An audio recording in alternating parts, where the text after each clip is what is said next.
Assalamualaikum warahmatullahi wabarakatuh. আজি সভাত উপস্থিত থকা শ্ৰদ্ধাৰ সভাপতিসকল, শ্ৰদ্ধাৰ শিক্ষা গুৰুসকল, শ্ৰদ্ধাৰ অভিভাৱকসকল আৰু মোৰ মৰমৰ ভাইটি ভণ্টিসকল, আজি মই আজাদ ফকীৰ বিষয়ে চমুকৈ দুআষাৰমান কম। আজাদ ফকীৰ চাহেব অসমীয়া জাতি, সাহিত্য আৰু সংস্কৃতিৰ বুৰতিৰ লগত ওতঃপ্ৰোতভাৱে জড়িত এটা নাম। আজাদ ফকীৰ চাহেবৰ প্ৰকৃত নাম আছিল শ্বাহ মিৰাণ। তেওঁৰ ককা দেউতাৰ নাম আছিল শ্বাহ নুৰ আৰু দেউতাকৰ নাম আছিল শ্বাহ আশ্ৰফ।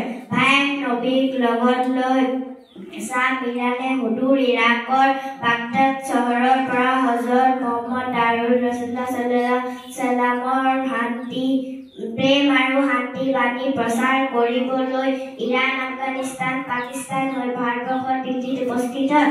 দিল্লীত কিছুদিন থাকি গৌৰৱৰে বৰ্তমান পশ্চিমবংগলৈ যাত্ৰা কৰে। গৌৰৱদেশৰ মাত কথা আচাৰ ব্যৱহাৰ শিকি 1636-35 খ্ৰীষ্টাব্দত হাজো বৰ্তমান অসমত যাত্ৰা কৰে। তেতিয়া মোগলৰ অধীনত থকা হাজোত তেওঁলোকে অসমীয়া মাত কথা আৰু আচাৰ ব্যৱহাৰ শিকি ৰংপুৰ বৰ্তমান অসমত অভিমুখে যাত্ৰা কৰে। ধন্যবাদ।